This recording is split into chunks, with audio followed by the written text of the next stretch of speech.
Bonjour, ici Paul Dontigny de Investissement PDJ et bienvenue à ma chronique vidéo. Alors aujourd'hui, je fais un petit retour à la base en termes d'investissement. Je vais essayer de montrer l'impact du ratio coût-bénéfice, l'impact de la valeur. Et je vous fais ça, évidemment, je pense qu'on est dans une bulle spéculative. Et dans les bulles spéculatives, typiquement, les gens se mettent à penser court terme, à vouloir acheter pour revendre, pour faire des gains en capital assez rapides, se soucient de moins en moins du risque. Et on oublie un peu l'utilité réelle, l'utilité économique des actions. Et donc, je vais commencer avec ça pour le petit retour, c'est que on oublie que quand on achète une action, dans le fond, ce qu'on achète, comme pour une obligation, on achète une série de flux monétaires futurs, fait que ce soit des profits, des intérêts, des dividendes. C'est un peu la même chose, là. On achète pour ce que la compagnie est capable de générer de façon soutenable dans le futur. Alors donc, juste pour illustrer rapidement, par exemple, on peut acheter des actions d'une compagnie. Ça ne nous dérange pas nécessairement tant que ça si la croissance n'est pas immédiate, mais ce qui est important, c'est qu'il y a de la croissance dans le futur. Alors, elle peut faire 10 de profit au début et en autant que les profits augmentent, on sait qu'un jour, on pourra revendre les actions de la compagnie avec un prix plus élevé que ce qu'on a payé. Et si on a reçu des dividendes, bien, on aura ça en plus en termes de rendement. Dans les obligations, les intérêts sont fixes et à la fin, on sait qu'on va retrouver notre capital. Donc, on connaît notre rendement du début à la fin. On peut vendre les obligations entre-temps avec un gain ou une perte. Et ce qui différencie le plus, évidemment, les actions des obligations, c'est le niveau de risque qu'on prend. En général, il y a plus de risques dans les actions. Évidemment, on ne devrait pas investir pour l'année 1 ou l'année 2. On devrait investir à long terme en se demandant est-ce que cette compagnie-là est capable de générer de façon soutenable une croissance qui va faire qu'on va pouvoir revendre plus tard avec un gain en capital. Et bien évidemment, si on pense de cette façon-là, le prix payé est très important. Alors, la valeur d'une action, c'est une actualisation des flux monétaires futurs que la compagnie va générer en ayant payé toutes ses dépenses. Donc, évidemment, plus le temps passe, plus ça devient avantageux d'avoir acheté une action si elle performe bien. OK? Alors, c'est pour ça que l'investissement long terme, ça ne veut pas dire qu'il n'y aura pas des fortes performances au début, mais l'investissement long terme, c'est basé sur cette prémisse-là économique que les actions la compagnie va réussir à générer plus de valeur pour ses actionnaires que pour les prêts qu'elle a encourus auprès des détenteurs d'obligations. Évidemment, on peut avoir une grosse croissance des profits pendant 5 ans et à l'année 6, des annonces désastreuses pour la compagnie et on n'est pas capable de revendre notre action proche du prix qu'on a payé au début. Et là, tout l'investissement devient une perte.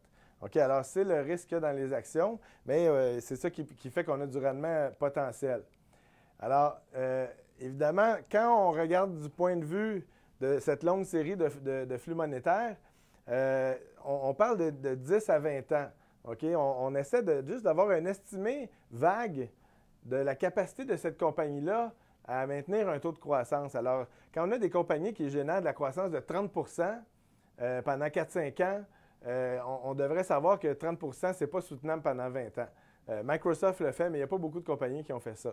Alors, il faut essayer de prédire un peu. Et je vous dis, on sait qu'on ne peut pas prédire. Alors, il faut, à ce moment-là, établir des probabilités raisonnables que la compagnie maintienne un certain rythme de croissance.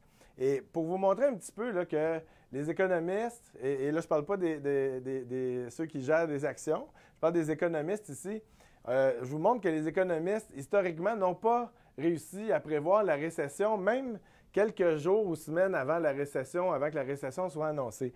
Alors, on parle de la récession de 1973, 80, 81, 90 et 2001. Et juste au moment où la récession commençait, les analystes pour l'année qui s'en venait prévoyaient des croissances autour de plus de 3 le consensus, là, ça veut dire la moyenne. Et ce qu'on voit, c'est ça, c'est qu'il n'y a aucune des récessions majeures a été prédite par les économistes. Alors, c'est la même chose dans les actions, c'est la même chose dans les taux d'intérêt. En passant, je vous lance le petit message. Si vous attendez que les économistes vous prédisent une récession avant de vendre vos actions, vous allez être en retard, c'est à peu près certain. Mais donc, ce que je vous... dans le cadre de revenir à la base, OK, c'est que le ratio coût-bénéfice, il présume qu'il va avoir un certain niveau de croissance à long terme. Alors, un coût-bénéfice de 20 prévoit une croissance plus forte pour la compagnie qu'un ratio coût-bénéfice de 10. Alors, avant de parler du ratio coût-bénéfice, qui est une des méthodes d'évaluation les plus communes, je vous parle de la machine à petits pains pour illustrer là, la différence entre investir et spéculer. Alors, imaginez que quelqu'un achète une machine, il la paye 100 et il fabrique des pains. Il ne s'endette pas pour l'instant et il fait un profit de 10 Alors, à la fin de l'année, il y a eu un rendement dans sa business de pain de 10 Imaginez maintenant qu'il décide d'emprunter de l'argent. Alors, au lieu de mettre son propre capital de 100 il met un capital seulement de 50 et emprunte 50 à la banque. Et j'ai calculé qu'il y a un taux d'intérêt de 8 et puis, ce qui correspond un peu au taux là, dans le monde des affaires.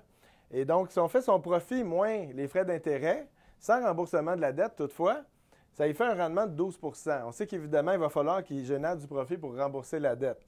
OK? Alors, imaginez que maintenant, il y a eu un incendie, par exemple, dans une grosse usine de machines à pain. Et les machines à pain, soudainement, c'est devenu une rareté et le prix a monté à 150 Et donc, là, celui qui achète une nouvelle machine à pain devra payer 150 on présume encore qu'il en emprunte la moitié. Donc, son profit à la fin de l'année sera... J'ai fait une petite baisse de profit ici, étant donné qu'en même temps, il y a moins de demandes pour le pain.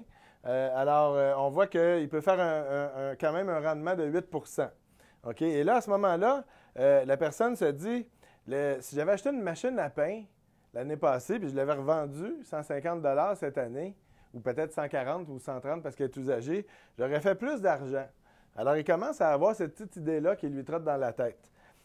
Donc, ici, un peu plus tard, il n'y a toujours pas beaucoup de machines à pain disponibles, mais le prix monte à 200 alors là, les gens commencent à se dire, ça vaut vraiment la peine d'acheter une machine à pain parce que ça fait du profit. Je n'ai pas besoin de mettre beaucoup de capital. Alors, on voit qu'ici, il emprunte plus que la moitié et on pourra revendre avec des profits la machine à pain au pire.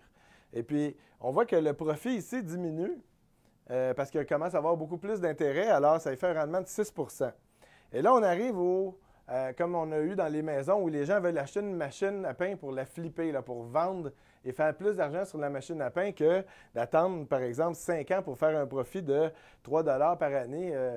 Ça fait beaucoup moins de profit que d'acheter la machine à pain et de la revendre. Donc là, les gens, c'est plus des gens qui veulent fabriquer du pain qui achètent la machine, c'est des gens qui veulent la revendre et ils empruntent le plus possible. Et puis là, on voit que le rendement espéré sur cette machine à pain-là, maintenant, est négatif. Mais les gens ne s'en préoccupent pas parce qu'ils se disent, je vais revendre la machine à pain. Et puis là, bien, après tout ce temps-là, finalement, l'usine est repartie. Et puis là, les prix des machines à pain retombent à 100, 125. Alors, c'est pour vous illustrer que le processus se fait tranquillement où les gens passent d'investisseurs à spéculateurs, peut-être un peu sans s'en rendre compte. Alors, au lieu d'investir pour avoir des revenus et peut-être un gain plus tard, les gens veulent investir pour avoir le gain tout de suite et ne se préoccupent plus du revenu. Alors, ce n'est plus de l'investissement. Et je crois que c'est ça qui se passe en ce moment dans l'économie et les gens ne s'en sont pas rendus compte encore, même si c'est la 3e fois en 15 ans que ça se passe, on est encore dans une bulle spéculative. Alors, quand ça dégonfle, je vais vous montrer qu'est-ce qui peut arriver. Microsoft, par exemple, avait en 2000, c'était la compagnie vedette et puis le rendement, en fait, en ce moment, est encore environ à 2/3 du prix qu'elle était à l'an 2000. Par contre, ses profits ont triplé. Et la raison pour laquelle elle est à ce prix-là, beaucoup plus bas qu'à l'an 2000, c'est simplement parce qu'elle était trop chère à l'an 2000. Alors, je vais vous montrer un peu en illustrant. Imaginez une compagnie qui transige à 30 fois les profits. On prévoit 1 de profit d'opération. Donc, maintenant, les gens regardent le profit d'opération, non pas le profit net après impôt selon les normes comptables. OK, alors rapidement, imaginez qu'on révise les profits estimés de l'an prochain à 80 sous au lieu de 1 Alors, si on garde notre ratio de 30 fois, ça fait 24 Donc, l'action est passée de 30 à 24 parce qu'il y a eu une baisse d'estimé dans les profits. Ensuite, imaginez que là, les gens se disent, ouais, il y a moins de profits prévus, mais on pense que la croissance va être plus faible. Alors, le ratio cours-bénéfice devrait baisser aussi. Alors, si le ratio passe de 30 à 24, avec des profits prévus de 80, et bien là, on est rendu à 19 et 20 comme prix à la bourse. OK? Alors, imaginez aussi que, au lieu de regarder les profits futurs, comme on fait ici, si les gens se mettent à se dire, il y a plus d'incertitude avec ces profits futurs-là, parce qu'il y a toutes sortes de choses qui se passent avec la compagnie. Donc, on va appliquer notre ratio sur les profits des 12 derniers mois, qui sont typiquement plus bas. Alors, le nouveau prix ici serait de 14,40. OK? Alors, tout ce qu'on a fait, c'est qu'on a, au lieu de regarder les profits prévus, on a commencé à regarder les profits de l'an passé. Et ça fait passer le prix de 19 à 14. Alors, les profits n'ont pas changé. C'est la psychologie du marché qui a changé.